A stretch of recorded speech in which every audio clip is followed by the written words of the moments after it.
Imagine a device designed not just to end a life, but to shatter a body, bone by agonizing bone, in full public view. A punishment so utterly barbaric that its mere mention still sends shivers down the spine centuries later. This isn't a dark fantasy. It's a chilling reality from our past. Prepare yourself for the brutal truth of the breaking wheel, history's most brutal punishment. Throughout history, humanity has devised an astonishing array of punishments, some designed for swift justice, others for lingering suffering. Yet among the most horrifying methods of execution and torture ever conceived, few elicit the same visceral dread as the breaking wheel. Also known as the Catherine Wheel, after St. Catherine, who miraculously survived an attempt at execution by such a device, or simply the execution wheel, this instrument of agony was a staple of public justice across Europe from antiquity well into the 19th century. Its purpose was simple: to systematically dismantle a human body piece by excruciating piece in a public spectacle of unimaginable brutality. The very name, breaking wheel, conjures images of unspeakable torment. It stands as a stark reminder of a time when justice was often dispensed with maximum cruelty, designed not just to punish the condemned, but to serve as a chilling warning to all who witnessed. This wasn't merely about death. It was about prolonged, agonizing mutilation, a public display of power and terror that aimed to crush both body and spirit. The anatomy of agony, how the wheel worked. The breaking wheel was typically a large wooden wagon wheel, often reinforced with iron, sometimes even with sharp blades or blunt metal protrusions attached to its spokes.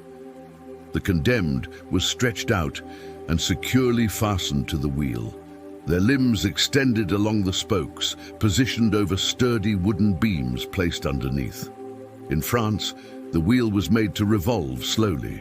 The executioner, wielding a heavy iron bar or a large hammer, would then bring the instrument down onto the victim's limbs, precisely over the gaps between the wooden beams, systematically shattering bones.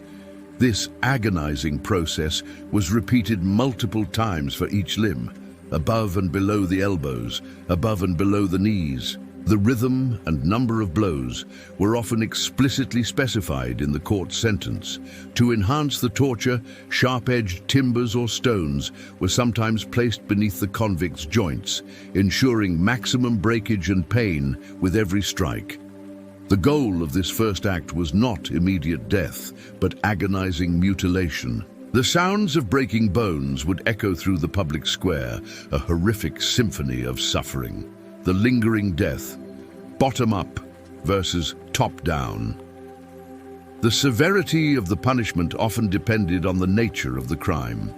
In the Holy Roman Empire, the wheel was primarily reserved for men convicted of aggravated murder, murder committed during another crime or against a family member. For less heinous offenders, a merciful order might be given for a top-down cudgeling, meaning the first blow would be a lethal strike to the neck or chest, granting a quicker death. These blows of mercy, coup de grâce in French, were not always granted. However, for the most heinous criminals, the punishment was inflicted bottom up, starting with the legs and slowly working up the body. This ensured a prolonged, excruciating ordeal that could last for hours, even days. Without a coup de grâce, the broken individual, their body a shattered mess of bone and flesh, would be left on the wheel to die slowly from shock, dehydration, blood loss, or even exposure. In this horrifying second act, the mangled body was often woven or braided through the spokes of the wheel, or simply tied to it. The wheel was then hoisted onto a tall pole, like a crucifixion, for public display. The condemned was left to die afloat on the wheel, their broken body exposed to the elements, to the jeers of the crowd, and often to carrion-eating birds. The sheer, unimaginable pain, coupled with the slow public death, made it one of the most feared and brutal punishments in history.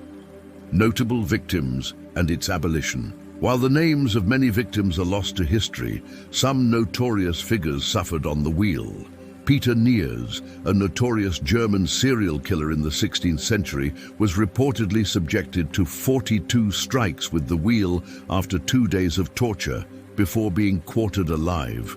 Jean Calas, an innocent French Protestant merchant executed in 1762, became a symbol of judicial error after Voltaire campaigned for his posthumous exoneration, highlighting the brutality of the wheel in his case. The breaking wheel was widely used across much of Europe, including France, Germany, Denmark, Sweden, Russia, Greece, and Spain. Its prevalence underscores a grim period in legal history. As Enlightenment ideals took hold and notions of cruel and unusual punishment began to gain traction, the use of the breaking wheel slowly diminished. It was officially abolished in France in 1791 during the French Revolution. In the Holy Roman Empire and later Germany, it persisted longer, with its last recorded use in some German states as late as 1827. Even after its official abolition, the memory and terror of the breaking wheel lingered, a testament to its brutal effectiveness as a deterrent. The legacy of cruelty, a dark mirror. The breaking wheel represents the darkest depths of human cruelty, a punishment designed to inflict maximum pain and public humiliation. It was a tool of state power, designed to instill fear and enforce obedience through unimaginable suffering. Its history serves as a chilling reminder of how far judicial systems have evolved, moving, for the most part, away from public spectacles of torture towards more humane, albeit still severe, forms of punishment. The stories of those who endured the wheel, whether famous or forgotten, underscore the resilience of the human spirit, even in the face of such calculated barbarity. Ultimately, the breaking wheel stands as a stark monument in the annals of history, a symbol of extreme cruelty and a powerful testament to the enduring human capacity for both inflicting and enduring suffering.